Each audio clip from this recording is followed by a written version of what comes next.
We are on. All right. So hopefully everybody's had a good morning and has been enjoying our symposium so far. I know that I've been blown away with the just the information and the quality of our presenters. And we have two more presenters for us today. We have with us Maggie McDonald and Worth McMillan, and they're going to be talking to us about drowning trends and prevention strategies for drowning trends and prevention strategies for guarded facilities. For those of you that know me, or don't know me, I should say, I'm Malvina. I'm going to be moderating. I'm not doing such a good job, actually. I just started off crazy. I'm going to be moderating this session. So I'm going to be looking in the chats and see how, if any of you have a specific question. We are going to have a question and answer session at the end, but if there's something that's pertinent and relevant to what our presenters are saying at that given moment, please feel free to chime in and I will go ahead and communicate it. There's also a question and answer session other than the chat. If you want to do it that way, I'll be looking and trying to kind of keep our presenters informed of all the questions that are coming in.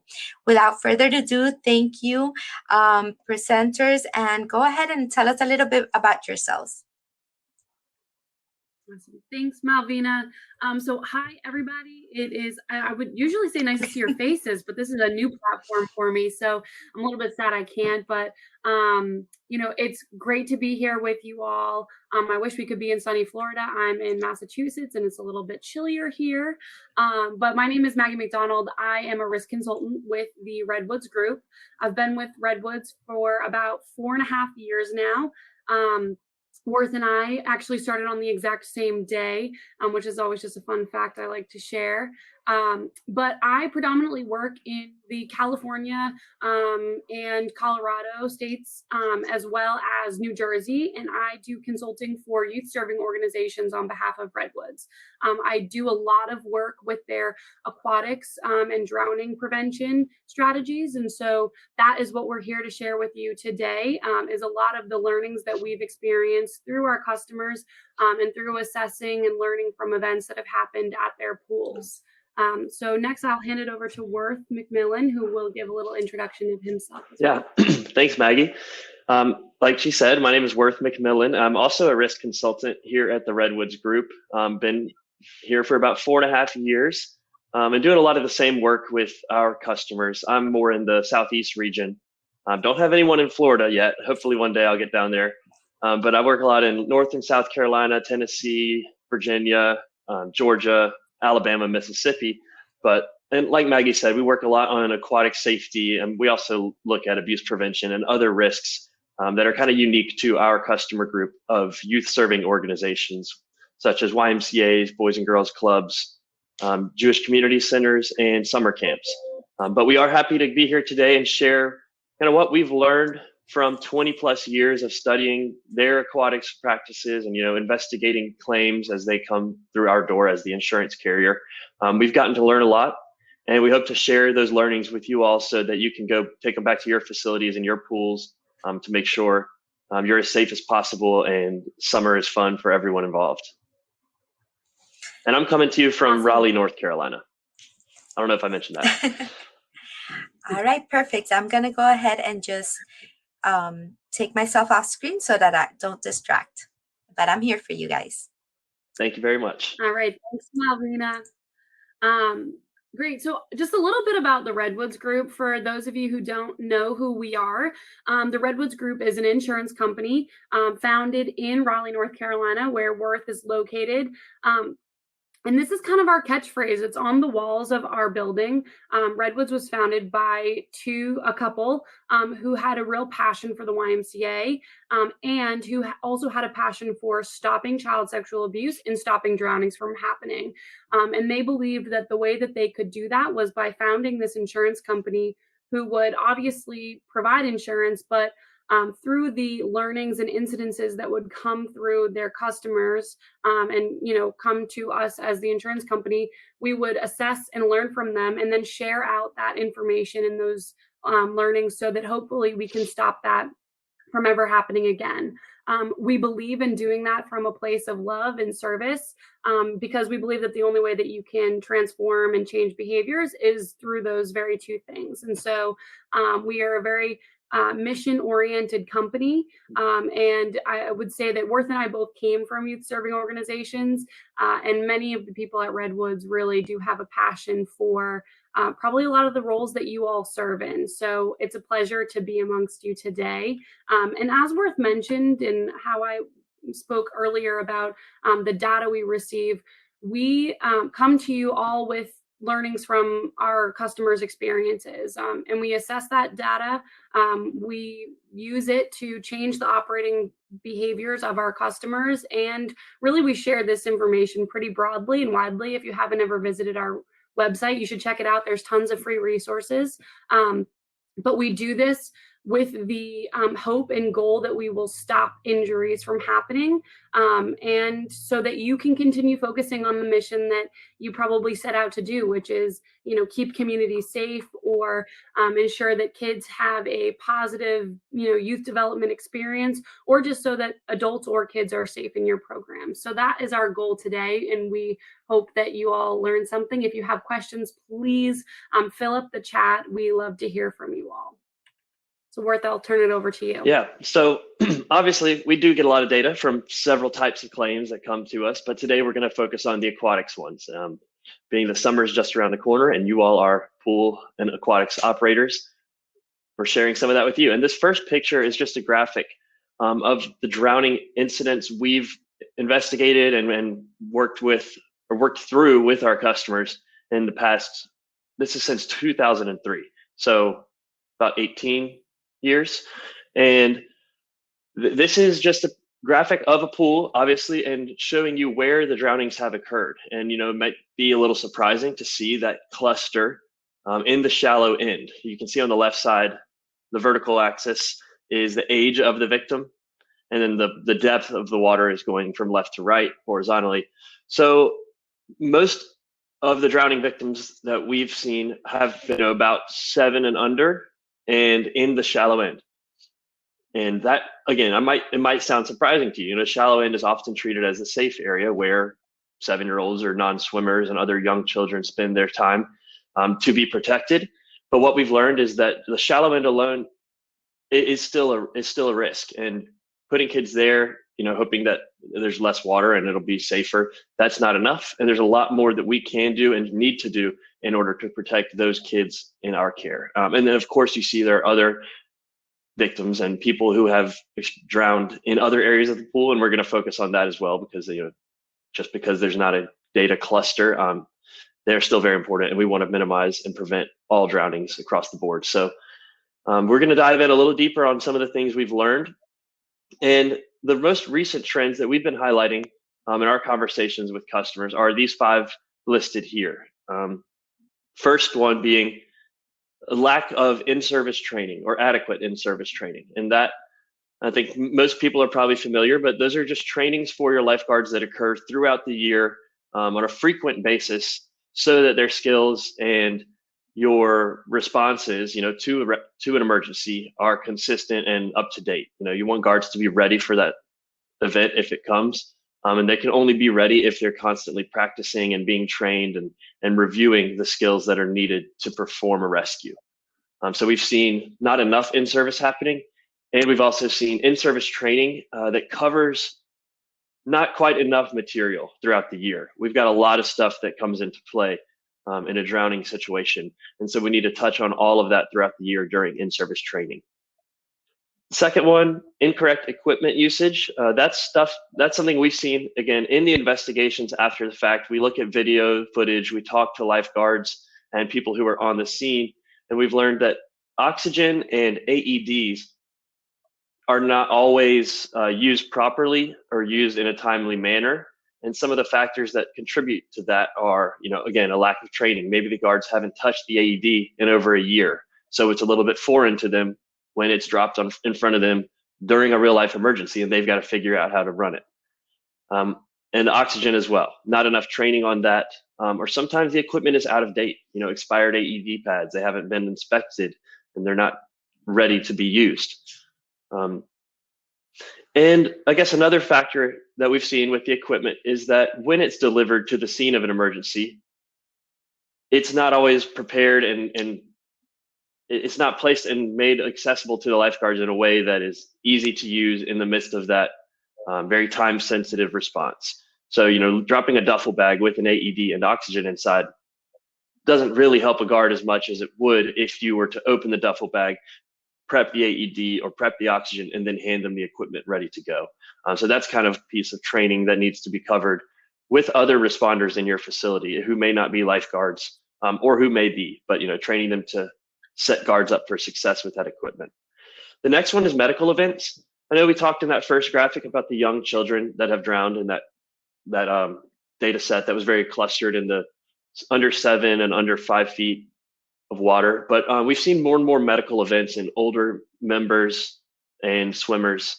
So that can be a stroke, a heart attack, or what we call maybe just a cardiac event, maybe not always a heart attack.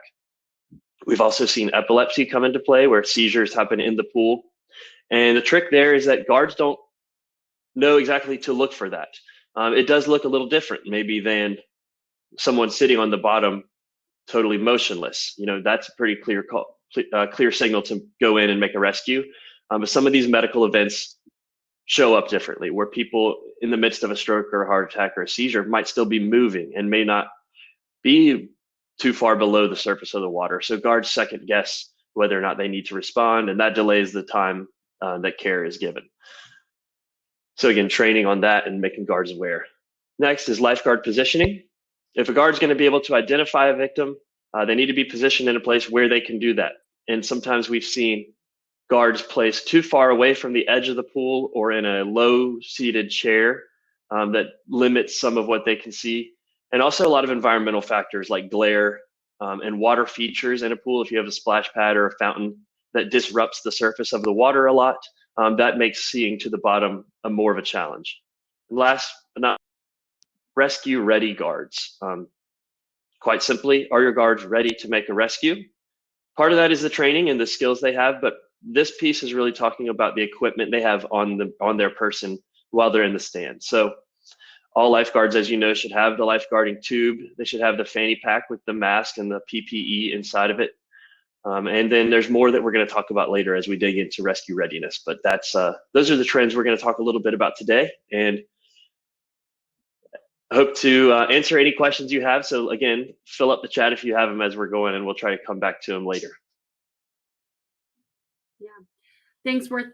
So here's a place where we would love for you to fill up the chat. So we're curious here, who has a swim test policy at their organization? And please fill up the chat.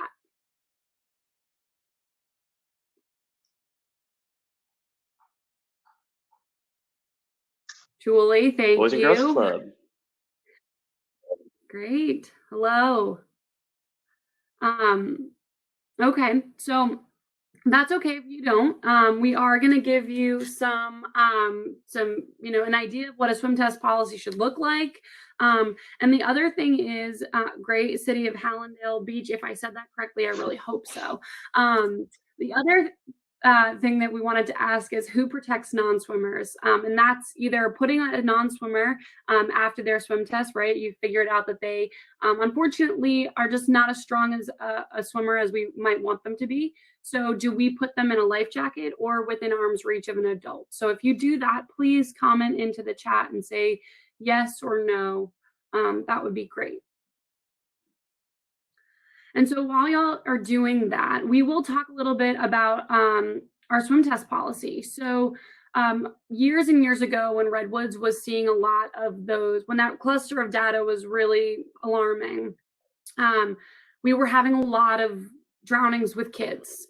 So lots of 5 to 7-year-olds who were experiencing drowning events at our customers. And a man named Gareth Hedges really championed the idea that we needed to come up with a system for our customers. And so that was Test, Mark, and Protect. And so Test, Mark, and Protect is made up of 3 components. It's made up of a swim test, marking swimmers according to their level of swimmability, and then protecting non-swimmers. And so first and foremost is that swim test. We want you to have a swim test that is swimming the length of a pool. It should include a submersion, right? Because kids often get flustered when they jump into the pool, and we want to know that they can come up and right themselves after that experience. We definitely want to see that they can tread water or float, so demonstrating a survival skill. And then we want to see that they can pull themselves out of the pool, right? Because it does us not no good, but it's not as solid of a swim test if we can't ensure that they can actually get themselves out of the pool safely if they're in distress. So those are the components that we want to see. We generally see that people have a policy in place that tests anybody under the age of 14 years old. And so, you can decide what makes sense for your organization, but generally what we see across the country is an age range of 12 to 14 years old. The next part of that is marking them. So we typically see three groupings. A non-swimmer, that person is either within arm's reach of an adult or in a Coast Guard approved life jacket. And then sometimes people have a middle group, somebody that is tall enough that the water doesn't go any higher than nipple level. And then there's our swimming group, right? Those who have demonstrated through that swim test that they can go anywhere in the pool. If you can only mark one of those groups, we suggest marking our swimmers, okay? Because what we don't want to have happen is our non-swimmers are the only ones that are marked, and then they take off their band, and now they're a swimmer who can go anywhere. And this is really a crucial part of this system because our lifeguards are responsible for a lot, right? They are, probably watching a pool full of lots of kids playing in the summer, lots of adults playing in the summer. There's a lot going on at your facilities, I'm sure. And so we should support them by making their job of maintaining a safe pool easy by letting them not have to memorize every child's swimming ability who comes into the pool. Even if you only have a group of 10 campers, let's ease that burden from them and really put in a safeguard, a layer of protection that helps ensure that there's a quick and easy identification process if a child ends up under a swim rope into an area that they shouldn't be because it doesn't line up with their swim ability. So we typically see the neck bands. You can see it on this guy right here. He's got a little neck band that says, it looks like he's a yellow or a green swimmer. And lastly, I talked about this a little bit, but protect. We want to make sure that if you've got a non-swimmer, that kiddo is not ending up in the pool by himself. He or she should be in a Coast Guard approved life jacket or in arm's reach of an adult. And generally people ask the question of how many non-swimmers can be with an adult at a time. I say one for each arm. And if you've got a camp program going on, let's get those camp counselors into the water. And if we've got, 10 to 2 as our ratio, then let's put them all in PFDs if they're not in a swim lesson. So we are not here saying that kids should always be in a life jacket because they've got to learn to swim somehow. But let's put them in a life jacket anytime they're not actually learning or in an official swim lesson. Mm-hmm. All right, Worth, Yep. You're up. We are going to talk next about rotations. And again, this something might be familiar to all of y'all, so forgive me as I explain it if it's something you already know. But lifeguard rotations simply just switching out lifeguards from the position they're in and putting them in a new position to keep their perspective and their eyes fresh, keep them a little focused. I think we all know it's hard to stay focused on one thing for an extended period of time. And we've heard in the past of guards, working 3-hour shifts from the same stand the whole time. And that's taxing mentally. They're not going to be able to stay as focused and the quality of lifeguarding will decline over the time of that shift. So rotations are a way to combat that, keeping guards fresh, switching up the position they're in and which area of the pool they're watching. But they need to be conducted in a very particular way to ensure that it's done safely, because some of our data has shown us that drownings occur during these rotations when they're not done properly and when guards aren't maintaining coverage of the pool throughout the course of the rotation. So if Maggie's in the guard stand and I'm going to go relieve her of that position so that she can take on a new one, as the incoming guard, it should be and is my responsibility to what we call investigate in and that is just investigating the entire zone of responsibility that I'll be taking on. So if Maggie's watching, the shallow end, I will investigate the entire shallow end, walk the pool, and make sure there's no victim on the bottom or no person in need of help. And as I do that, I will circle around, come to the stand beside it, let Maggie know, hey, I've got the water. You can come down now. So that when Maggie's back is turned and she's coming out of the lifeguard stand, I've got that area covered. And then as she comes down, she will kind of take, it's like the changing of the guard. She takes that role of watching the water as I climb up. And so then once I'm in the stand and let her know that I'm good and I can see everything, she will then finish the rotation by investigating out. So she does the same thing I did on the way in and just verify that the area she's handing off to me is totally clear. The swimmers are safe and the water is good to go and she can move on to her next position. So that's what a rotation really is. And, we like to see them happen no more than like 30 minutes on one stand, I think is ideal, just because, again, that mental energy that is required to stay focused and be vigilant as a lifeguard.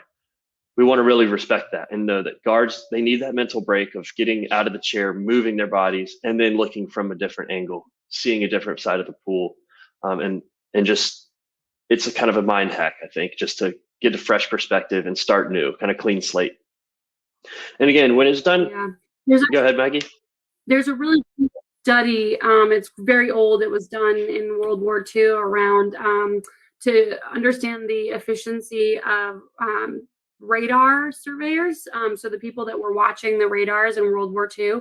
And basically the study determined that after about 10 minutes, we are just not efficient at being able to identify emergencies, especially when our expectation is that nothing's ever going to happen. And that's a really common thing at the pool, right? The majority of us, the majority of the time are probably not saving somebody in the pool. And so we're trained to not expect that. And therefore, if we are in that environment and just looking and looking and looking for, 10 minutes or more, we're just not going to be as effective as doing that. So let's support them in any way we can and get their, fresh eyes on that pool as much as possible. Yeah, that's interesting. I hadn't heard about that study, but I definitely feel it like in my life, focusing on one thing for a long time, you got to give yourself breaks to stay fresh and stay efficient. So that's what rotations are doing for our lifeguards. And again, it gives you that certainty every 30 minutes or so, or 15 if you're doing a rotation every 15 minutes. That the pool is clear and there's no one who needs help. I was going to show a video, but given the time and the amount of information we have to get through, I'm going to have Malvina send that out maybe afterwards, or you can access it on our website. So know that there is a resource on a videotape of guards actually doing that investigate in and investigate out. So, okay. Doesn't want to click forward. Okay. All right, so this is rescue ready and guard positioning. So these are two of the really big common trends that we're seeing in a lot of the learnings that we have from our latest aquatic events and really throughout the years. One of the most common things we see is that guards are simply not rescue ready. And that really encompasses a lot of different things, from being singularly focused. We often see that lifeguards are talking to members or talking with another lifeguard, or they're doing some ancillary duties, right? They're pulling lane lines out. And what we want to make sure we do as managers, as supervisors, is really let them know that the most vital thing that they should be doing when they're on our pool decks is watching the water, right? Watching their zone. And so they should be singularly focused on just that alone. That does not mean that they can't say hello to, Jim, who comes in every single morning and swims at 6 a.m., who wants to talk. But we should support them in saying, hey, you can say hi to Jim, but make sure he knows that your job is to keep him safe. And so, you'll sit and talk with him when you're done with your rotation.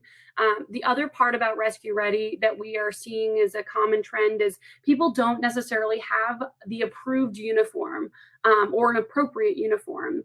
And so that means in our eyes, we like to see, as this gentleman has, a rescue tube, a fanny pack, which is kind of hidden in this picture, but and a whistle, which is wrapped around his hand. But we've seen some events recently where people didn't have their hip pack on, or people didn't have a whistle on, and it led to an EAP not being able to be activated for quite a bit of time, and also not being able to give breaths, right? Having to run around and find a mask because they didn't have one in their hip pack.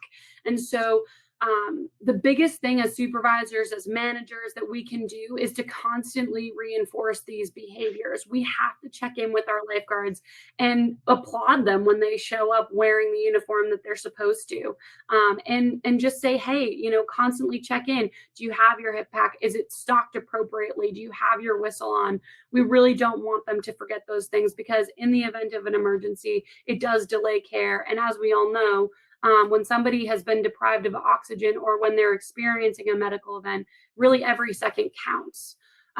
The other thing that we're calling is a part of Rescue Ready is being environmentally ready. So environmental readiness is a little bit about what Worth spoke about earlier, which is that crash bag, ready to go and prepared for the event. And so we often see that people don't have towels or razors or their O2 and their AED in the same bag. And what that leads to is confusion and collecting all of that, delays in care because we can't dry somebody's chest right away because we were trying to find a towel. So making sure that we regularly go back and check that our crash bag or our emergency bag is fully stocked with all of the items that we would need in the event that we have to respond.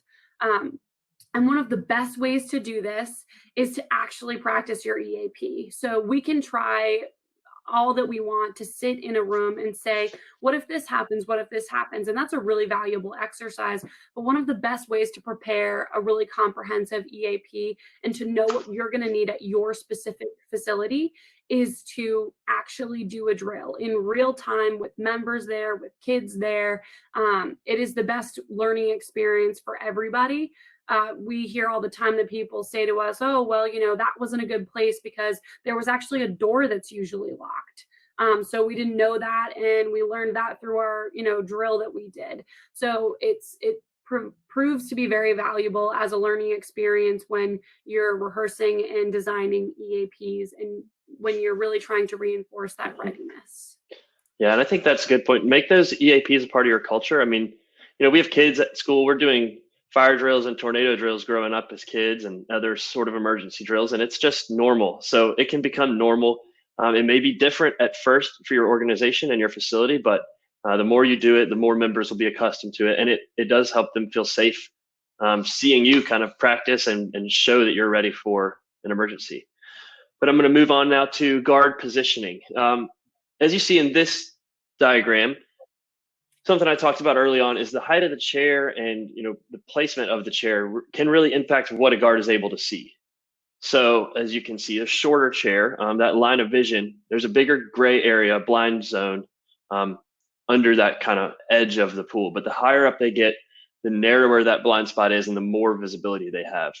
And also another factor is how close that chair is to the edge of the pool. It needs to be safe enough to where a guard can get up and down from the chair without slipping and falling into the water or anything. But the closer to the edge, the better, and the more they'll be able to see. Also, there's sunglasses on that lifeguard. That's maybe another part of rescue readiness if you have guards outdoors, because glare and other environment, just the sun will make it hard to see at times. So sunglasses or a hat might be a part of rescue readiness if you're running an outdoor pool. Yeah. And North, we're talking really specifically because this is a great graphic about what a chair and the height of a chair can do, or how far back it is from the pool itself. But really, we encourage all of our customers to ensure that the zone that they have provided or the area of responsibility that they have given a lifeguard is one that they can see all of. We see that glare sometimes gets in the way of that.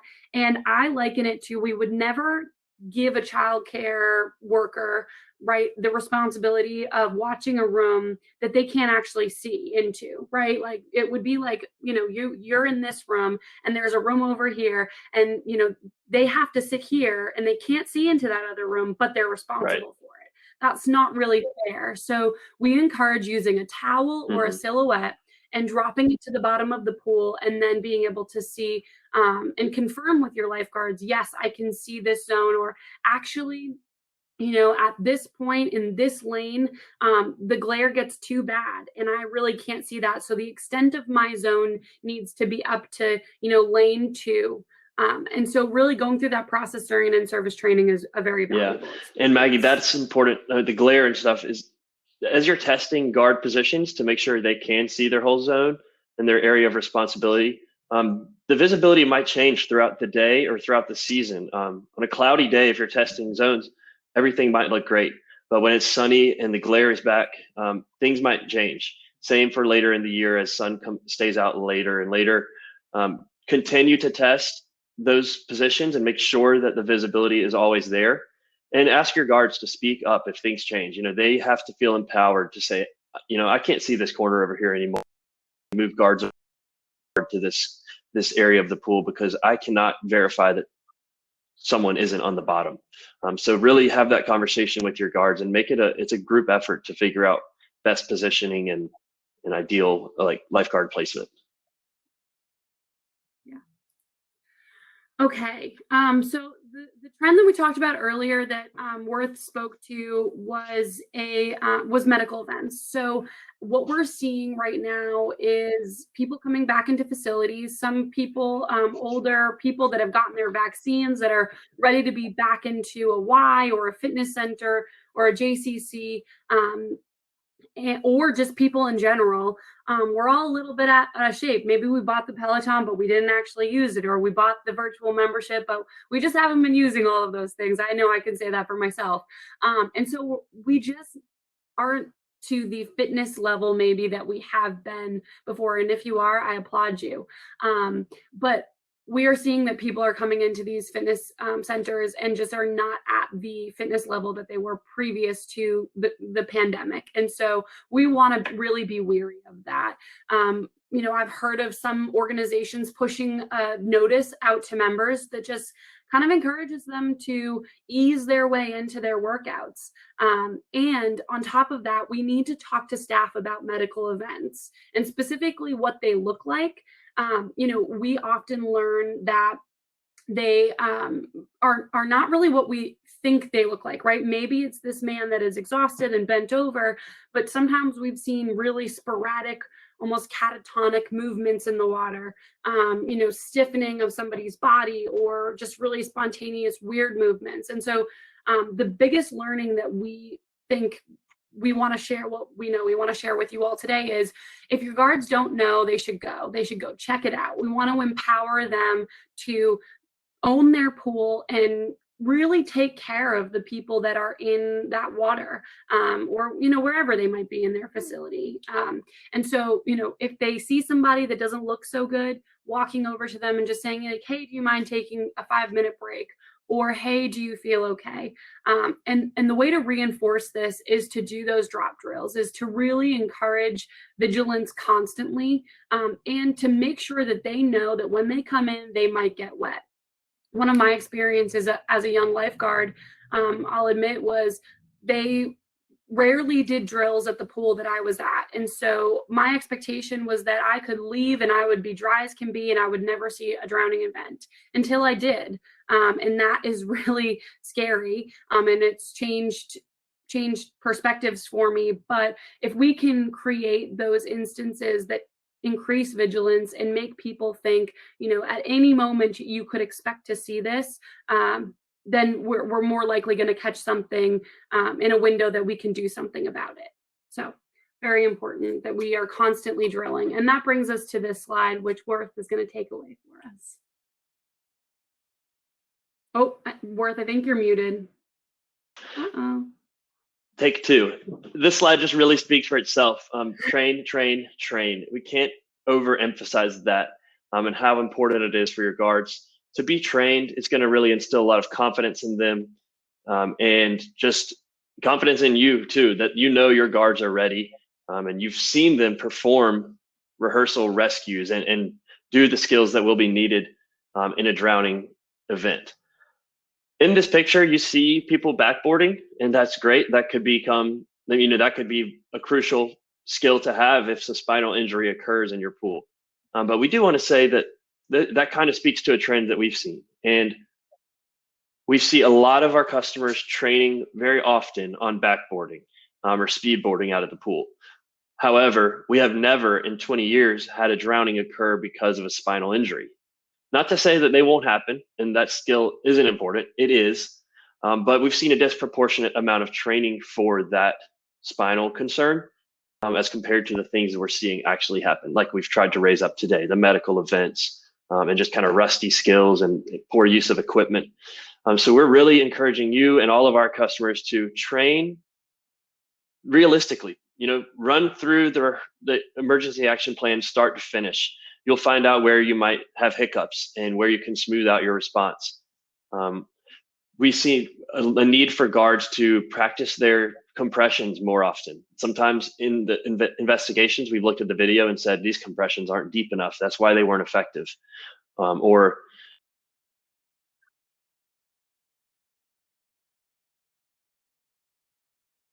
Did we lose you again, Worth? Sorry, my phone was connected and started ringing. But as I was saying, so train for the skills that we're going to need in a real situation, which could be backboarding, but is definitely going to be finding a pulse, opening the airway properly, and doing those deep compressions, using the AED and the oxygen, because those are going to be important to have in your back pocket. Lifeguards know confidently how to do that stuff immediately. So the training, again, needs to be realistic, involve everyone, and this may include people outside of the aquatics staff. If there's front desk members involved in your response, maybe you can even invite local first responders in to talk to you about what's the best way to hand off an emergency scene. Is there information they're going to need to make their work even better? So train. I don't know, anything to add, Maggie? Just when Worth and I were designing this presentation, Worth said I should put a picture of Thomas the Tank Engine. So now every time I see this, that's what I'm thinking about. But no, I think that another big one that we see is a ton of conditioning, and that is super valuable. It's a great way to keep guards alert. But we see people having them do, 1,000-yard swims or even 500-yard swims. And let me tell you, if you have a 25 by, 6-lane pool, they're never really going to need to do a 500-yard swim to save somebody. Now, I'm not saying that they do not need to be in good shape to pull somebody out of a pool, but let's make that conditioning look a little bit more like what they might have to do. So maybe it's swimming a 25-yard length of the pool, getting out and doing compressions on either a mannequin or a tennis ball, and doing breaths, right? And then having to get back out and do it again. That might be more representative of having to wait 20 minutes for EMS to come. And I would also add, Worth, you mentioned inviting, outside first responders. That's a really great way to empower and demonstrate to your lifeguards how important their job is, right? When they get to train alongside EMS or EMTs.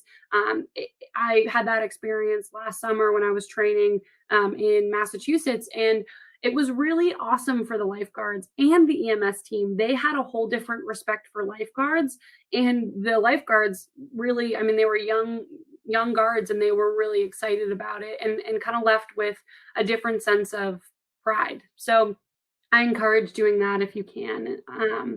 So I think that brings us to the end in our question and answer session. Worth and I's contact information is up here. So if you don't get to answer or ask a question here, please reach out to us. We can probably direct you to some resources or just answer a question that you have. So.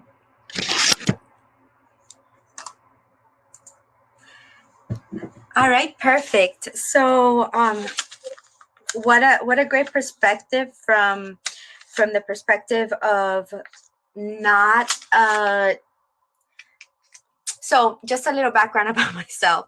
I am the Safe Kids coordinator for Miami-Dade County, and I'm also the injury prevention nurse for Nicholas Children's Hospital. So it's great to hear something that complements and intertwines with what you do every day from a different perspective. So, in my field, I'm usually dealing obviously with just children, and also from a medical perspective and a prevention perspective. So just to hear everything else really is enlightening, to say the least. So we do have a couple of questions. Kathy had asked, is there an established standard mandating how many lifeguards should be on stands for any given size and shape of the pool, or is that left up to the individual facility? That's a good question. So yeah, so occasionally health departments, rarely I would tell you, occasionally health departments have a standard. I know in New Jersey, for instance, they require 2 lifeguards to be on site at any time. So I would check in. I don't work in Florida, so I would check in maybe with your local health department on whether or not there is any sort of ordinance that says that you need to have 1 or 2 lifeguards or 1 lifeguard per square footage of the pool. What we encourage, though, is for your facility to determine that, because like Worth and I were talking about, a lot of it depends on the shape of your pool, the glare that's present at any given point. And so often people will say, here's a picture of my pool. How many lifeguards do you think I should have?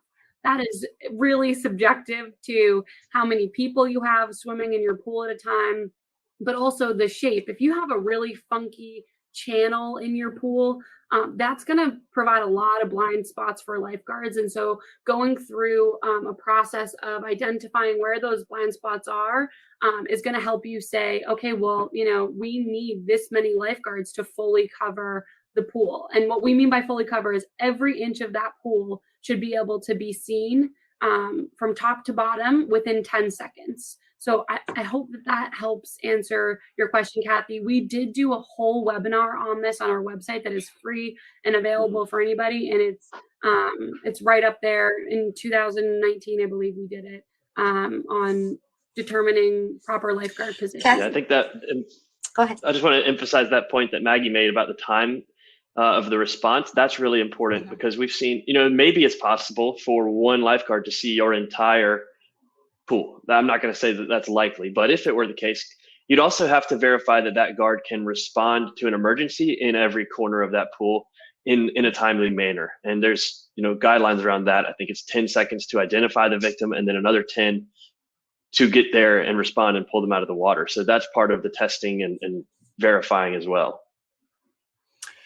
So I know that here in Florida, at least Miami-Dade, there are some organizations that have some guidelines to that. I don't know if they mandate or if it's just guidelines. Now, I know that the American Red Cross, for example, if you have had if your pool is certified, in order for it to be certified, it has to have a certain lifeguard to square feet ratio, or I don't know if that's by how many kids or the pool. So I did go out and place the question to another guru that we have here for Miami-Dade, our safety aquatic supervisor, to see if he can answer. If I get that answer, I will go ahead and submit it.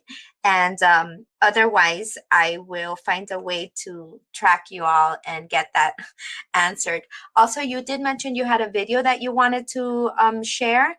If you want to send the link, I'm happy to go ahead and make sure that it gets included in the follow-up. George, also, George from the Boys and Girls Club had a question as well, and it was in regards to, he asked, what suggestions do you have for facilities that are tight, that are on a tight budget? And he specifically was talking about, if I'm not mistaken, about in-services.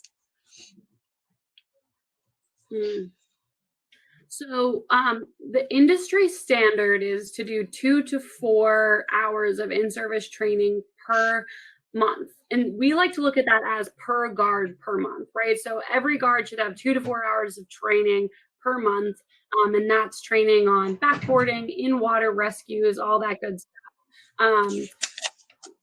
I would say that, some shortcuts that have, or not shortcuts rather, but some creative ways that people have done that is when there's a guard that's down or a couple guards that are down, they are doing some rehearsal right there. Another way is to tack on, 15 to 30 minutes on the front end or after a shift so that a guard can practice some of those skills there. But I know that the biggest thing that people are often experiencing is just the budget for having staff at a training. We really encourage you to either search for grants or build that into your budget, advocate for it with your leadership, because it is Redwood's belief that if you cannot provide training like that to your lifeguards, we really have to think about, should we have our pool open? A lifeguard certification is really just certifying at that very moment that they have displayed and demonstrated that they can perform the skills according to the American Red Cross or the certifying body. We want to make sure constantly that they have the skill sets to perform efficiently and successfully in your pool. And the only way for us to do that is to train them at your site and with all of the emergency equipment that you have. Yep. So Jim just answered the question about, and that's Jim O'Connor. He's also moderating some other sessions. So that the Florida Health Department states that they must be certified lifeguards, but not how many for ratio. So I'm led to believe, like in many cases, and there's that would be the minimum, and then there'll be other organizations that if your pool or facility is certified through them, then they exceed the standards or the minimum. So that will be interesting. I'm gonna go ahead and make it my my mission to see what more I can get from that so that I can go ahead and follow up with that. Let me see. Okay, so George, you answered his questions and he was saying thank you. The other thing I wanted to just kind of touch bases on is, as we all know, and based by the graphic that you started the presentation with, our 1 to 4 year olds are our drowners in pools and backyard pools specifically. So it was really interesting to see how, this is just it's sad, obviously, but it is consistent to what we're seeing, so that how our messaging needs to support that, coming from every different angle, right? That and our older kids, obviously, there are risk takers, and we're seeing a lot more open bodies of water, drowners in that case. So that is also very, consistent to what you guys are seeing from your perspective. And one of the things I wanted to just kind of add to this is, one, I mean, your coverage from different angles is amazing, and just as I was listening to it, I was thinking of the things that we're doing that can help support our lifeguards, right? And I don't know if you're familiar with the Water Watcher programs. And that, for those of you who may not be, and it's specifically for children, but really it can be for anybody. And what it is that you're not a lifeguard, there's no liability, but you're just a lay person who is watching the water as well. And you usually hang a little badge on yourself just so that other people know not to distract you or keep you from doing your job per se. And that is a wonderful way of supporting our lifeguards, because I was very surprised with that 10-minute effective time of surveillance, so to speak. I was not aware that was such a little time, and that's a little bit of my background is in the armed forces. And so when you put it in that context, I was like, oh, wow. And here I was thinking, not that I was in charge of any of that, but when you're on watch and you haven't slept, or you're a new parent, just to put it in this context, and just all these little taxing things that can prevent you from being on the top of your game, and that's very dangerous with children around water. So any little thing we can do to help, and to do it collectively, right? Not just from the lifeguards, but as parents, as bystanders, and to minimize those distractions is essential. I don't see any more questions. I don't know if you guys want to add anything at the end based on things that have come up. I will add, Malvina, there was a campaign in Australia. I don't know who did it, but in Australia, they did a campaign that across all of their community pools, they had Wi-Fi, but the Wi-Fi password was something along the lines of like, you know, mommy watch me swim, like not, and they would change it frequently to be something that was a little bit more provocative of, you know, this is your child, like this is safety for your kid, is for you to be watching them in the water. Because we often see that lifeguards or parents think that lifeguards are there and so they're good. When there's 50 kids in the water, the best protection that you can give them or provide them is for you as a parent to be watching that child. I mean, you are, that's the most important thing to you. And so they used their Wi-Fi password as a way to remind parents that, you know, their primary job is not to scroll on their phones, and we all do it. And it's, you know, addictive, and if you haven't watched that Netflix documentary, then you should. But you know, it's a interesting thing that they did that I thought was creative in a way to emphasize. I absolutely love that idea. Love it. I know that I've had a couple of pool parties, and I hire lifeguards, and you know, my friends, knowing what I do, they're like, really? And I'm like, yeah, really. Because I don't trust you all. And I'm hosting, right? So but you know, just supporting them in the professional context, but also, you know, like I said, some of them can be hired, and it's just supplementing. The more eyes we have in the water and on their children, the better. I'm going ahead and looking just to make sure, and I've been given the 2-minute mark. So if you guys have nothing else, thank you so very much, Worth and Maggie. Your perspective and your insight into this matter is incredible, because there's a lot of things that I had not thought about coming from my, you know, where I sit, that you guys were able to supplement, and that I look forward to using. And I hope that the people that watched your presentation can do so as well. I'm sure they will. Thank you so very much once again. And if you guys have nothing else, I'm happy to say, I think now we're going to get into some prizes or something. So go back to the main sessions. All right. Thank you very much. Thank you. Yeah, Thank you. Thanks, George.